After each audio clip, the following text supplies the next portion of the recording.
At ayun nga mga ka-El Diablo, welcome back dito po sa ating lutuan version o action uli mga ka-El Diablo sa serye natin. Ito, nakikita nyo, iniikot-ikot ko itong aking kukini.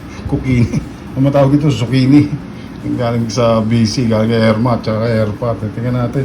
Subukan natin din kisa. Hindi pa kami nakakatikim nito. May nakatikim ka na ba nito? Buti pa ang asawa ko, zucchini, nakatikim nito ako, hindi ko na, para daw upo eh. Well, anyway, hindi ko alam kung paano balatan natin. Papakita ko sa inyo yung ingredients. Gigisa lang naman natin. Kukini, mga ka-El Diablo. At sa mga bago't luma, maraming salamat. Good morning, good afternoon. At madaling araw sa inyo nga pala lahat, mga ka-El Diablo. Hello, hi sa inyong lahat. At welcome back sa Kukini. Lutuan Kukini. Zucchini. O, sige. Chachapin ko. Ready natin yung lulutuin natin. Next. Ay, hinugasan ko mga ka-El Diablo yung zucchini. Sabi ni Erp, yung nakakain daw yung button. Tinanggal ko na rin anyways. Kaya sa inyo na lang yan. First time ko lang ito magluluto at kakain. Para daw namang upo ang zucchini. Anyways, giniling na baka. Sibuyas sa bawang. Ayoko ng asin. Siguro magpatis na lang tayo. Ngayon lang, igisa natin. At syempre, huwag nyo kakalimutan ng mantikers. Igisa natin na maigi to. At, yun. Ano na ito? May isa pa daw na zucchini. Tapos iinom daw ng elegant elephant. Salamat sa sponsor. Salamat sa sponsor natin. Black Camel ba yun o Black Currant? Anyways, wine lang yung mga ka-El Diablo. Other than that, subukan natin ito. Igisa natin. Magbabalik tayo, papakita sa inyo mangyayari. Gisan nyo na maigi itong sibuyas bawang ninyo. As per usual naman na ginagawa natin. 2 taon na mahigit. And lutuin natin maigi itong pangalan nito. Baka natin, O, sige. Next. Mga ka-El Diablo, ginisa na nga natin. Sibuyas bawang lang. Palagyan ko ng konti pates. As per normal. At lalagyan ko ng konting yung ito pangalan pala ito, yung tubig, broth. Liquid broth, Lalagyan ko lang ng konti. Tapos tatakluban ko yan. Patutuyuan ko hanggang maluto. Tapos saka natin ibabaw yung natin, yung ating zucchini. Palagi ng data mga ka-El Diablo. Sa mga bago't luma, maraming salamat po sa pagtangkilik kapag subaybay at pag okay ninyo sa ating mga video. At sa mga hindi pa, join po kayo mga ka-El Diablo. At meron po tayong like, share, subscribe at mag-comment po sa mga video po natin. At mag-share po tayo. Sige, tingnan natin ito at pakulo nyo. Takloban natin mga ka-El Diablo. Pero other than that, tawag dito, ginanong ko, halo-haluin nyo ng konti hanggang maluto. Pero tatakloban ko to.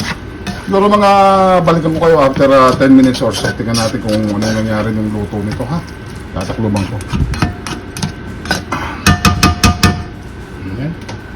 Kaya simple, lutong kalye. 10 minutes, next. Sa ganitong rate mga ka-El Diablo, kulong-kulo na maigi. Lagyan natin yung nilagyan ko ngayon, sabi ko nga sa'yo, huwag kakalimutan pakuloan nyo ng beef broth para medyo maalat na konti. Kung wala man lang kayo, may tubig, tapos lagyan nyo ng bouillon. Yung cubes, tapos yung pates. Pakuloan ng half an hour or so. Lagyan natin yung natin ngayon, yung zucchini natin. Hindi tayo maglalagay ng tubig, Airpat nagtutubig daw yan. Tanggal ko na yung mga boto. 5 minutes or so. Tatakloban natin to. Tapos hahaluin ko. After 5 minutes, tingnan natin yung lalabasan. Tapos hanguhin na natin. Madali naman yata ito maluto. Sabi nga ni Airpat, huwag daw i-overcook. Babaw lang natin. 5-10 minutes siguro.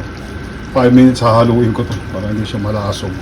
Other than that, mga ka-El Diablo, I'll catch you guys back next sa final nito. Next! Ayun, mga ka-El Diablo, huwag nyo naman masyadong overcook. Para sige, tikman mo na mami kung kukini. Yan, naluto ng husto. Akala ko lagyan mo sotang mo. Dapat nga, lalagyan ng sotang mo. Wala na, papatanggal daw nung sabaw. Pero other than that, huwag nyo i-overcook mga ka-El Diablo. Masarap tong kukini kasi hindi naman siya kukini tawag zucchini. Ay, nahulog. Masarap yan.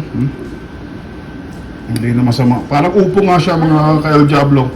Di ba? Meron na tayo. Kukini. Natin. Naman na. Sabi hindi mo. Yung asawa ko din may mapait. Hindi. Hap. Ito. Harap daw. Alam na that mga ka-El Diablo, I'll catch you guys back next time soon sa pagbabalik ni Mr. El Diablo sa ating mga video. Ayan po ang ating kukini. Pwedeng kainin, masarap. Kukini. O yan, nakukuha na si Mrs. L. Ano? Subukan ninyo mga ka-El Diablo. Ginisang kukini sa baka. Giniling na baka yan mga ka-El, ha? Okay, keep it tight, real and clean. That's what Mr. El Diablo is saying in this video. Next. At enjoy your weekend and weekdays. See you guys back next. Kukini. Zucchini. Ginisa. Nilagyan mo siya ng Giniling. ano? Bye. Nung Thank you ito for ba- watching.